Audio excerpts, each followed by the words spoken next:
Hello guys, I'm just going to do a small little review today and how-to with the Dremel Versa-tip. It's a little butane torch that has a decently powerful flame and has all of these attachments here. If my camera decides to focus, yes. All these little attachments here. So this one here is for a wide flame.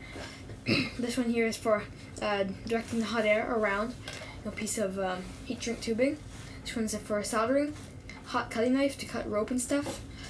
This is for hot air at stuff. And this one here is for shaping stuff.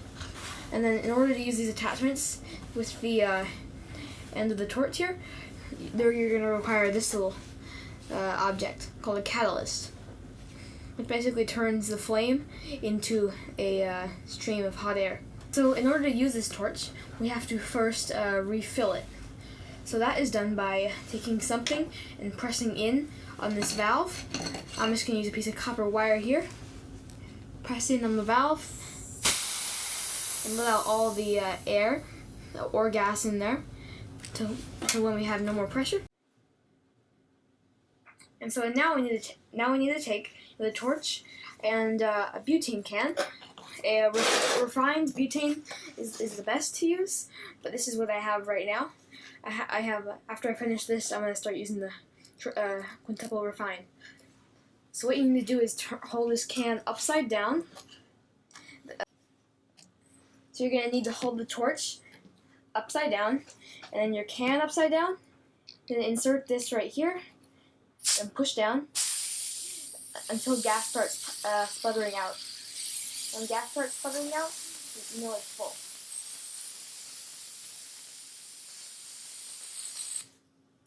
Alright, so now the torch is entirely full. You can tell also this little tank is getting extremely cold to the touch. So I'm just gonna set this thing down for a minute or two, and then I'll come back to you guys when it's ready. Because the liquid gas inside the tank has to boil off and turn into gas. The liquid butane has to boil off and turn into gaseous butane. That way it can be burned. Okay, so here is the torch. It has just been a few minutes since I last saw you guys, and the tank is still a bit cold, but not that bad. And so in order to ignite this, what you need to do is to come to the trigger. See how it rolls forward like this? So you can't press it down now, but when you roll it forward, you can. What you need to do is take your thumb, then roll forward on this little wheel, then pull back, and then the flame will ignite. As soon as you let go, it goes out. And so now, in order to keep the flame on, continuously, what you need to do is ignite it, and then you need to switch that right there to the constant on position. And then, if I set this down on the table there, it'll still, keep burning. Sorry, my camera's going berserk. And so then this thing at the bottom here adjusts your flame power. This is the lowest. And when I slide it up high, you can kind of see a difference there. This is the highest. It's a pretty good sized flame. You want to turn it back down, off. It extinguishes relatively fast. So now let me show you how to install the tips.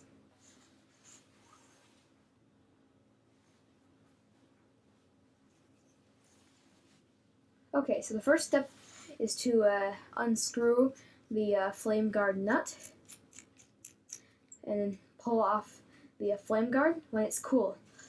So, and then make sure this right here screwed all the way on, because this comes off sometimes. Anyway, so now you need to take your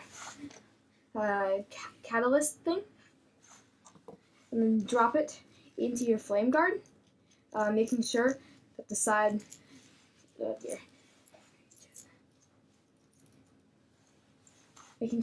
with the screw, you can't really see on camera, making sure the side with the screw parts is sticking out front, and that you can hold the catalyst and have the flame guard stay in place, so you know you got it in the right way.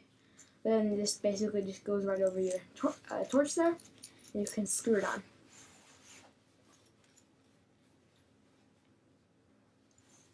Okay, so after your catalyst and everything's secured on there, you're going to want to install your tip.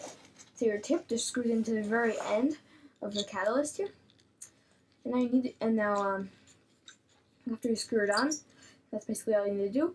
You just need to do turn the torch on by doing this. You hear a whistle, click unlock. I'll put it on full power and wait about approximately 30 seconds. Okay, so it's been more like a minute, and this cutting knife is incredibly hot. So now I'm going to try to cut this stuff. This is the nylon. See here, so the knife should just kind of glide right through. Yeah, I'm going to cut it like this, and the end is never going to fray because it gets all melted together from the hotness of the blade. You can see there's smoke rising off that. And that's how you're supposed to cut the nylon stuff with the hot cutting knife. And you can cut down the center here. Yeah, it's probably not great for the table, but this is how you use a cutting knife. And now the soldering iron is basically the same. Wait for it to heat up and you can use it as a regular soldering iron. And the hot air tip gets hot instantly. That's one thing about that one. So I think I've covered most of the tips and the operation of the torch. Now I'm going to cover the reliability and runtime.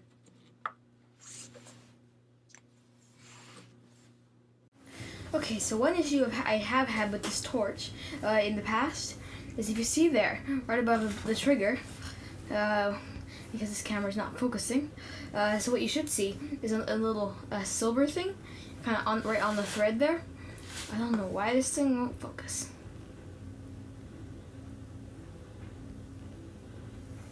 Alright, so if you see that little silver thing right there, between this and this right there, that's kind of a little wire thing that sticks up.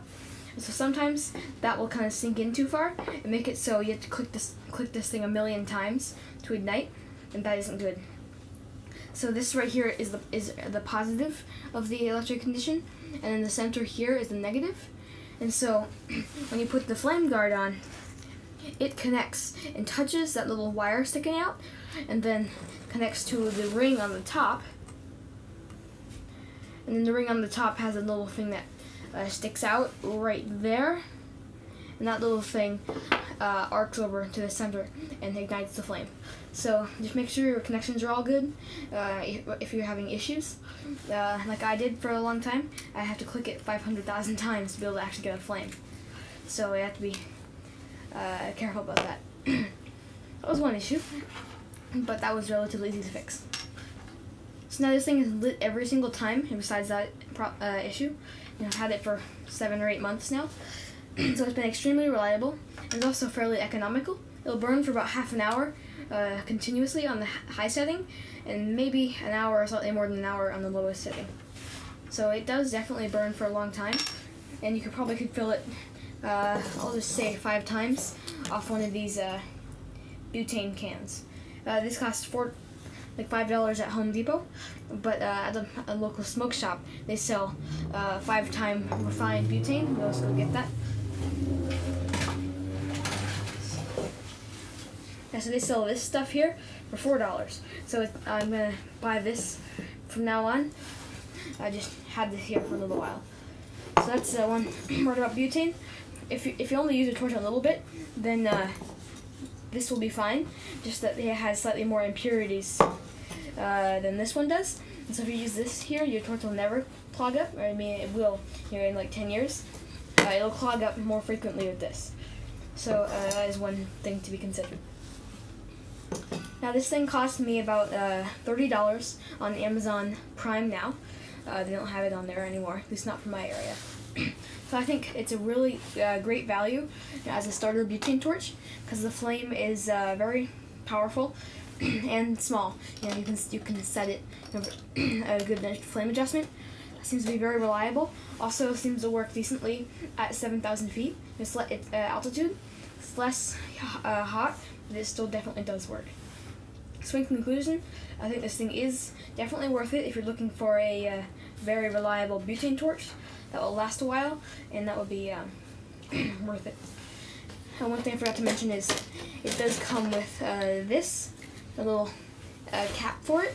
Sorry, the dryer just finished. So this little cap right here pops on like this and makes it so that you're not going to break your flame adjuster or anything, and it's not going to ignite, in your suitcase or in your pocket.